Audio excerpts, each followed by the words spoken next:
फेंकना इनका चलता रहेगा। इनके ये भी फेंकू और इनका प्रधानमंत्री भी फेंकू, अमित शाह भी फेंकू, और इनकी जो मंत्री है वो पता नहीं कौन सा कपड़ा मंत्रालय है उसकी मंत्री बनी बैठी है, कौन है, स्मृति ईरानी, वो उसने 80 करोड़ परिवारों को राशन दे दिए। 25-30 करोड़ टोटल है, वो 80 करोड़ को शायद पर्सनली देकर आई होगी किसी के घर में अपने राशन। बेवकूफ लोग होते हैं यार, इनको जो वोट देते हैं। और अगर हम 6 साल की बात करें, 6 साल बेमिसाल का इन्होंने अभी कोरोना के टाइम पे जिस दिन ट्रेन से लोग कुचले गए थे ना, उसी दिन उन्होंने 6 साल बेमिसाल का नारा देकर जश्न मनाया था वहां पर। इनके लिए जो देशद्रोही है वो देशभक्त है, देशभक्त जो है वो देशद्रोही है। ये हर चीज को उल्टा करके देखते हैं। और अगर हम बात करें यहाँ पर, तो उन्होंने 72,000 स्क्रीन लगवा दी, LED स्क्रीन लगवा दी, 144 करोड़ रुपए खर्च कर दिए उसमें, पर इनको ये नहीं दिखा कि हमारे जो मजदूर है वो दिन रात मर रहे हैं। प्रधानमंत्री हैं, गृह मंत्री है, उन्होंने इतनी होशियारी करी, जब कम था तब तो लॉकडाउन कर दिया, और जब बहुत ज्यादा बढ़ गया तो लॉकडाउन सब कुछ खोल दिया। और 8 तारीख को देखिए, जब 1 तारीख को सब कुछ खुलना स्टार्ट हुआ था तभी से कोरोना बहुत बुरी तरह फैल गया था। इन्होंने 8 तारीख को पूरा ही सब कुछ खोल दिया। वो खबर कहीं ना कहीं 1-2 दिन हमने देखा कि हाँ गोदी मीडिया में चली, पर बिल्कुल खत्म कर दिया। क्यों? क्योंकि उसमें जमातियों की तारीफ होने लग गई, मुस्लिम समाज की तारीफ होने लग गई। उसके बाद एक डॉक्टर का बयान आता है, डॉक्टर आरती जो है उसका बयान आता है। बहुजन मीडिया ही आपकी मीडिया है, इसे मजबूत बनाना आपका कर्तव्य है। बहुजन मीडिया को और भी मजबूत बनाने के लिए ज्वाइन बटन में जाकर बहुजन टीवी को ज्वाइन करें। क्योंकि हमारी जो सरकारें हैं वो मंदिर की बात करती है, राम मंदिर बनवाएंगे, स्टैचू ऑफ यूनिटी बनाएंगे, ये करेंगे, पर वो कभी भी आज तक हमने उनको ये बोलते नहीं देखा कि हम एक हॉस्पिटल बनवाएंगे जिससे मरीजों का इलाज हो पाए।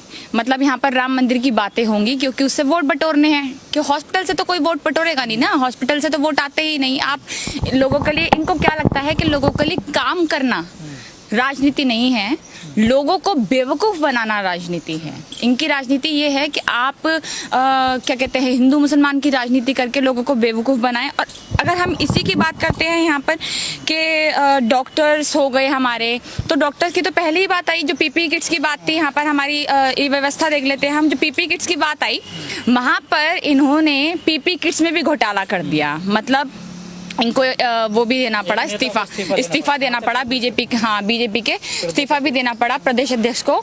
तो इनका देखिए, इनका अभी भी इसी चीज पे पूरा फोकस ये है कि हम किसी भी तरह घोटाला करें, या फिर हम ऐसी चीजों में नहीं, जितनी भी चीजें अभी आएंगी, जैसे जो वहां से किट्स थी, जो चाइना से किट्स आई थी वहाँ से, वो भी खराब किट थी।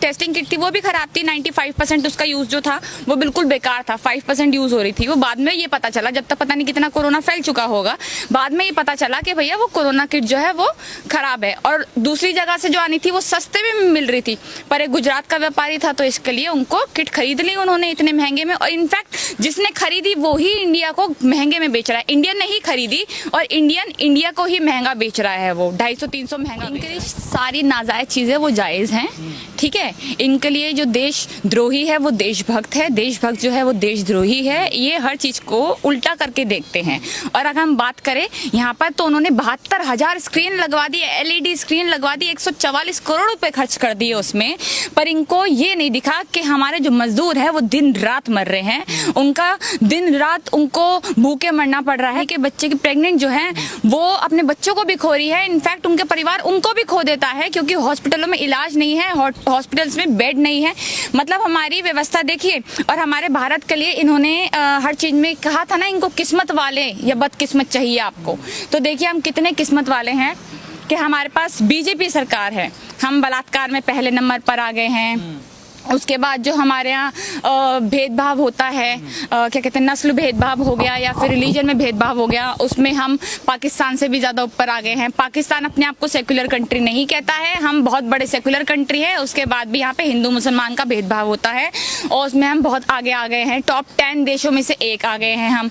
उसके बाद हम यहाँ पर देखते हैं कि कोरोना जो है वो कम फैल रहा था, शुरू में कम फैल रहा था। तो हमारे जो होशियार मंत्री हैं, प्रधानमंत्री हैं, गृह मंत्री है, उन्होंने इतनी होशियारी करी, जब कम था तब तो लॉकडाउन कर दिया, और जब बहुत ज़्यादा बढ़ गया तो लॉकडाउन सब कुछ खोल दिया। और 8 तारीख को देखिए, जब 1 तारीख को सब कुछ खुलना स्टार्ट हुआ था तभी से कोरोना बहुत बुरी तरह फैल गया था। इन्होंने 8 तारीख को पूरा ही सब कुछ खोल दिया। देखिए, खोलना तो पड़ता है, इनको खोलना ज़रूरी है, बट मेन बात ये है कि जो आपने पहले लॉकडाउन किया था उसमें आपकी व्यवस्था जो थी वो कैसी थी। बिहार में चुनाव है, उस कारण की वजह से खोलना इनको पड़ा क्या कि बिहार चुनाव की तैयारी करनी पड़ेगी? देखिए, बिहार चुनाव के लिए तो ये खोले ना खोले, इनकी राजनीति फुल तरीके से हो जाती है, ठीक है ना। लॉकडाउन ये खोले ना खोले, इनका पूरा हो जाता है। इनको अपनी नाकामी छुपानी थी, इनको इनके खुद के बस की कुछ नहीं है, इसलिए इन्होंने क्या किया कि भैया लॉकडाउन कर दो, सबको अपने अपने घरों में बंद कर दो, ना कोई किसी से मिलेगा ना कोरोना फैलेगा। अब जब लोग मिलने स्टार्ट हुए वहां पर, तब उन्होंने देखा कि कोरोना फैल रहा है। अब उनको तो खोलना ही था, अब तो बेशर्मी अपने मुंह पे काली पुत चुकी है अब, पर उनको ये था कि अमित शाह जी तो रैली में कह रहे हैं हमने 11,000 करोड़ रुपए मजदूरों पे खर्च कर दिए। 11,000 करोड़ कर दिए, और 1 करोड़ का तो इलाज भी कर चुके हैं, ये 80 करोड़ परिवार को राशन भी दे चुके हैं। तो फेंकना इनका चलता रहेगा, इनके ये भी फेंकू और इनका प्रधानमंत्री भी फेंकू, अमित शाह भी फेंकू, और इनकी जो मंत्री है वो पता नहीं कौन सा कपड़ा मंत्रालय है उसकी मंत्री बनी बैठी है, कौन है, स्मृति ईरानी, वो उसने 80 करोड़ परिवारों को राशन दे दिए। 25-30 करोड़ टोटल है, वो 80 करोड़ को शायद पर्सनली देकर आई होगी किसी के घर में अपने राशन, क्योंकि बेचारी बड़ी समाज सेवा में लगे रहती है। हमने तो बीजेपी भूल जाती है, क्या बोल रही, बाद में ध्यान आता है, जैसे उन्होंने, उनको तो बाद में भी ध्यान नहीं आता ना, उनको बाद में भी ध्यान नहीं आता। उनको ये है कि जो हमने बोला वो ठीक है, खुलेआम सबके सामने सभा पे खड़े होकर वो झूठे बयान देते हैं। उसके बाद जब वो ट्रोल होने लगते हैं, उसके बाद भी आकर कभी उन्होंने माफी नहीं मांगी कि हमने ये गलत कहा था, कभी भी नहीं कहा। देखिए, जो जी न्यूज में हुआ, जो कोरोना फैला जी न्यूज में, उस पे तो किसी ने सवाल ही नहीं किया, वो मुद्दा बैठ गया, अपने आप छुप गया। क्यों? क्योंकि उनका खुद का अपना चैनल है, ठीक है ना। अब वहां पर ये सुधीर चौधरी का मैं बताऊं आपको, सुधीर चौधरी से कई लोग वहां पर कह चुके थे कि हमें प्रॉब्लम हो रही है कि आप हमें घर जाने दीजिए, उसने नहीं जाने दिया। अब वो तो अपना बंदा है इनका सरकार का। जी न्यूज की आपने बात करी, मीडिया की बात करी आपने, लगातार जो मरकज है जमातिया जो लोग थे, जमात के लोग, कहा गया कि उन्होंने देश में ये कोरोना फैलाया है, इनका अहम रोल है, और प्रतिशत भी बताया जा रहा था जब प्रेस कॉन्फ्रेंस हो रही कि इतनी प्रतिशत, इतने % लोगों को इन लोगों ने कोरोना फैलाया।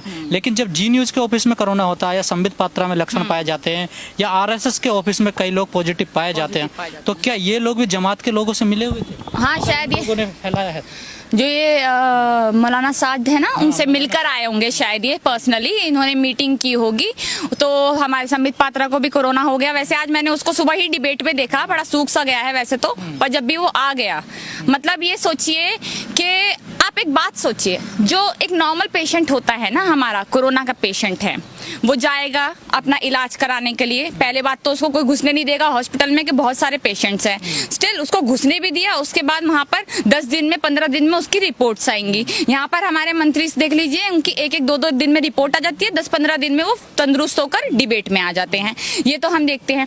और अगर हम बात करें यहाँ पर जमातियों की, तो जमातियों से जो कोरोना बोला इन्होंने, जमाती कितने थे? 2-2.5 हजार थे, इससे ज्यादा तो नहीं थे, 2100 लोग, ठीक है, इतने लोग थे। इन लोगों ने 2.5 लाख लोगों को कोरोना फैला दिया। 2.5 हजार लोगों ने, 2.5 हजार भी पूरे नहीं, आज हमारे यहाँ 2.5 लाख से ज्यादा कोरोना पेशेंट्स हैं, उन्होंने फैला दिया। और अगर हम बात करें यहाँ पर, तो उन्होंने, जितने भी लोग हैं यहाँ पर, उन्होंने पेशेंट्स को जो प्लाज्मा होता है अपना वो दिया। सबसे आगे बढ़ चढ़ कर आए कि भैया हम प्लाज्मा देंगे, और आप हमसे जितना प्लाज्मा लेना है ले लीजिए, और हम सब तैयार हैं, ठीक है।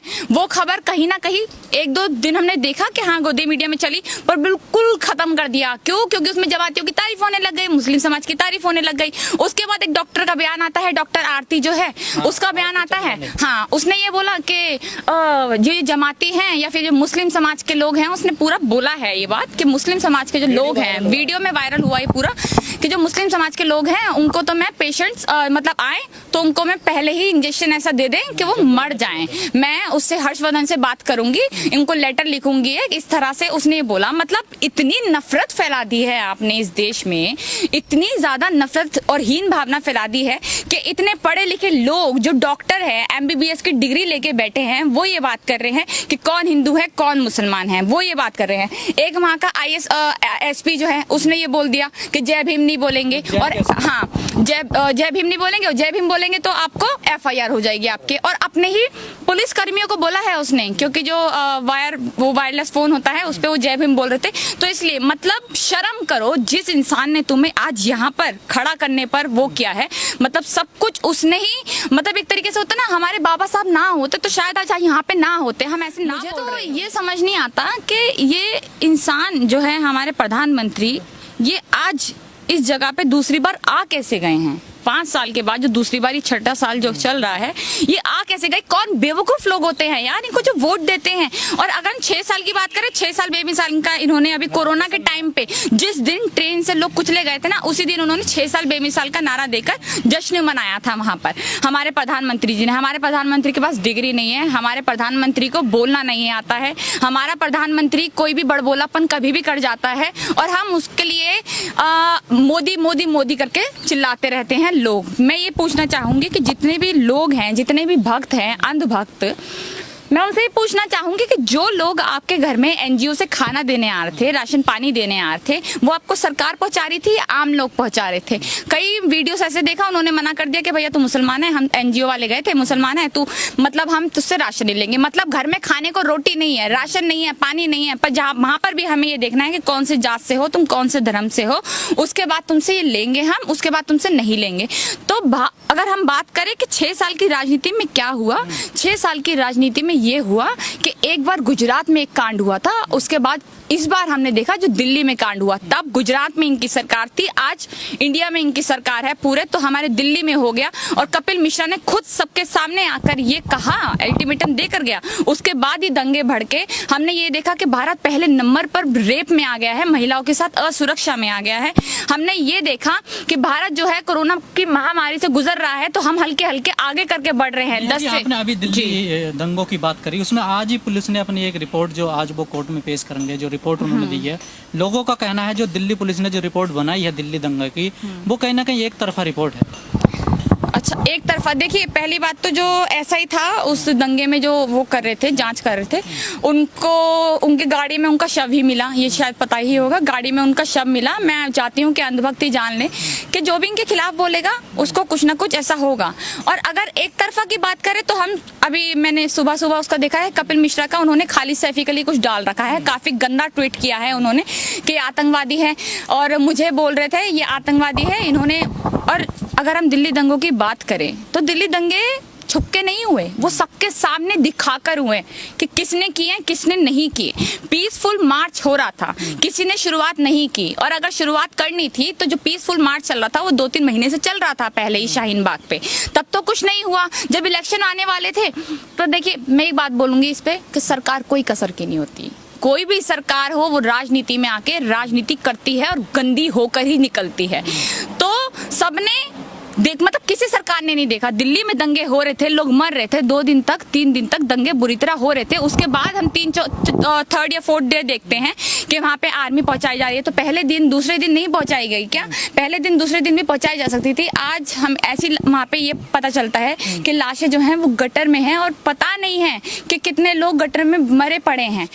इनका ये मकसद है कि कोरोना की आड़ है, कोई अभी मीडिया दिखाएगा नहीं कि वहां पर क्या हो रहा है क्या नहीं, मुद्दे बहुत है। तो इनका ये है कि इस मुद्दे को आप इतना भटका दो ताकि NRC NPR CA के जो खिलाफ मुद्दा था, जो आंदोलन चल रहा था, वो कोरोना महामारी की जब ये खत्म होगी, जब सब कुछ खुल जाएगा, वो दोबारा से शुरू ना हो जाए। तो जिन लोगों ने इसको शुरू किया, जिन लोगों ने इसकी स्टार्टिंग की, चाहे खालिद सैफी हो, चाहे सफूरा जरगर हो, या बहुत से लोग हो ऐसे, उमर खालिद हो, उन सब पे इन्होंने UAPA लगा दिया कि अगर जो इनके नीचे लोग हैं, जितने भी इनके पीछे लोग खड़े हैं, उनको हम डरा सके कि जब पूरा का पूरा ऊपर वाला गैंग हम इनको जेल में डाल देते हैं, जिसको ये कहते हैं टुकड़े टुकड़े गैंग, जिसको कहते हैं कि हम इनको जेल में, देखिए टुकड़े टुकड़े इन्होंने कराए, हिंदू मुसलमान ये करे, दलित मुसलमान ये करे, पंडितों को और हिंदुओं को ये अलग रखे, पंडितों और मुसलमानों को ये अलग रखे, हमेशा ये करते हैं। इनके लिए हिंदू कोई दलित नहीं है, इनके लिए कोई हिंदू यादव नहीं है, इनके लिए जो हिंदू है वो सो कॉल्ड ब्राह्मण्स हैं, जो अपने आप को ब्राह्मण्स मानते हैं, ऊंची जात,